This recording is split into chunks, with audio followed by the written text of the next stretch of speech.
Okay, law of रेसिप्रोपोर्शन के हम लोग क्या कर रहे हैं, एग्जांपल कर रहे हैं। एग्जांपल समझते हैं, उसके बाद स्टेटमेंट अच्छे तरीके से इसकी समझते हैं कि हम यहाँ क्या कर रहे हैं कि हम मीथेन बना रहे हैं। ठीक है, मीथेन को बनाने के लिए क्या चाहिए होता है, हमारे पास एक कार्बन और 4 हाइड्रोजन की रिक्वायरमेंट होती है। CH4 का फॉर्मूला होता है, तो एक कार्बन है यहाँ और 4 हाइड्रोजन है। इसी तरह पानी बनाने के लिए 2 हाइड्रोजन और 1 ऑक्सीजन की रिक्वायरमेंट होती है, और कार्बन डाइऑक्साइड बनाने के लिए 1 कार्बन और 2 ऑक्सीजन की रिक्वायरमेंट होती है। ठीक है, तो अब यहाँ अगर आपने क्या याद रखना है कि जो एटॉमिक मास है कार्बन का 12 होता है, हाइड्रोजन का एटॉमिक मास क्या होता है, 1 होता है, जबकि हमारे पास और क्या क्या यूज हो रहा है, ऑक्सीजन यूज हो रहा है। ऑक्सीजन का एटॉमिक मास क्या होता है, 16 होता है। ये तीनों चीजें हमारे इसके अंदर इस्तेमाल हो रही हैं, और तीनों के एटॉमिक मासेस क्या होते हैं ये अपने दिमाग में बिठाने हैं।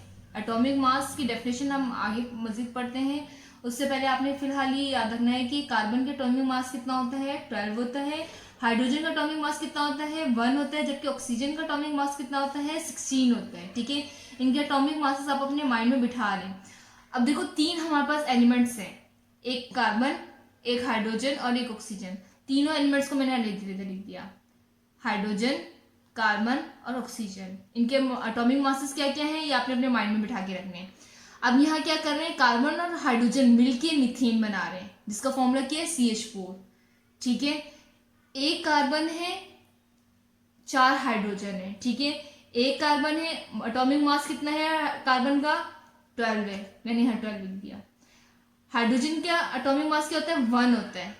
ठीक, लेकिन यहाँ 4 हाइड्रोजन है, तो 4 मल्टीप्लाई बाय 1 करके यहाँ 4 लिखा हुआ है।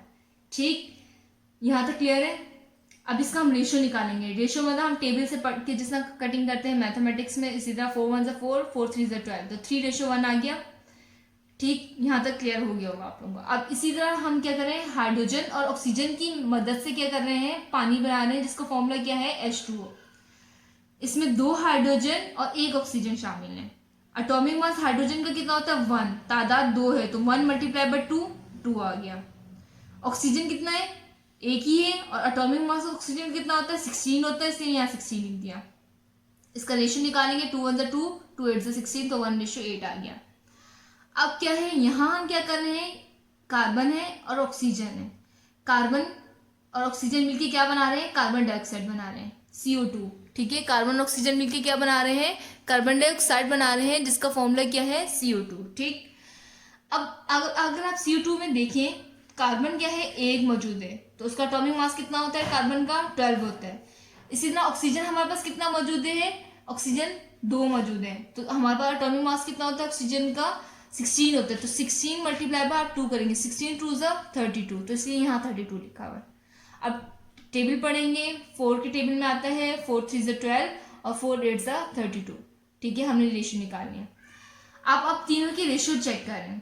यहाँ कार्बन जो हमारा क्या है, कार्बन का जो रेशियो है 3 है, चाहे वो हाइड्रोजन के साथ मिलके वो मीथेन बना रहा हो, चाहे हमारा कार्बन ऑक्सीजन के साथ मिलके कार्बन डाइऑक्साइड बना रहा हो, और उसका रेशियो एक ही जैसा रहेगा, वो क्या है, 3 है, तो उसका रेशियो 3 ही रह रहा है।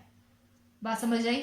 इसी तरह अगर हम हाइड्रोजन की बात करें, हाइड्रोजन चाहे ऑक्सीजन के साथ मिलके पानी बनाए, चाहे हाइड्रोजन कार्बन के साथ मिलके मीथेन बनाए, दोनों सूरत में ऑक्सीजन का जो रेशियो है 1 है, वो रेशियो 1 ही निकलेगा।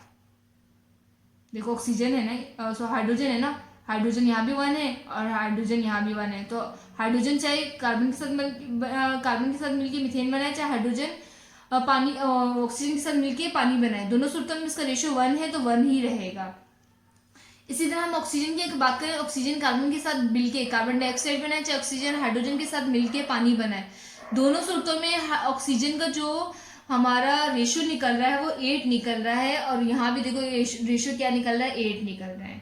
समझ आई बात। तो कहने का मकसद ये है इस स्टेटमेंट का कि अगर हमारा कोई भी एलिमेंट किसी के साथ मिलके कुछ भी बना रहा कंपाउंड, तो उसका रेशियो सेम ही निकलता है। तो इसकी स्टेटमेंट यही इन्होंने हमें स्टेटमेंट में समझाई थी।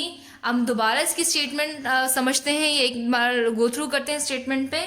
क्या है इसकी स्टेटमेंट, रीचर ने जो हमें स्टेटमेंट बताई है वो क्या है, it state that when 2 different elements separately combined with the fixed mass of the third element, क्या करें हम, किसी भी 2 डिफरेंट एलिमेंट को अगर हम डिफरेंट कंबाइन करवाएं किसी भी थर्ड मास के एलिमेंट से, तो the proportion in which they combine with one another shall be in the same ratio.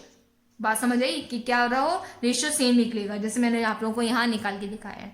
समझ आई, जैसे यहाँ रेशियो हमने निकाल के दिखाया ना कि देखो ये किस तरह रेशियो सेम ही निकल रहा है। कार्बन कहीं भी कुछ भी इस्तेमाल हो रहा है, कार्बन रेशियो उसका 3 है तो 3 ही रहेगा। हाइड्रोजन का रेशियो 1 है तो 1 ही निकल रहा है। यहाँ ऑक्सीजन का रेशियो 8 है तो हर जगह 8 ही निकल रहा है, तो रेशियो क्या होगा उसका सेम ही रहेगा। तो यही स्टेटमेंट में इन्होंने समझाया था। आई होप आपको फोर्थ लॉ भी, लॉ ऑफ रेसिप्रोकल प्रोपोर्शन भी समझ में आ गया होगा। तो ये तो हमारे चारों लोग कंप्लीट हो गए।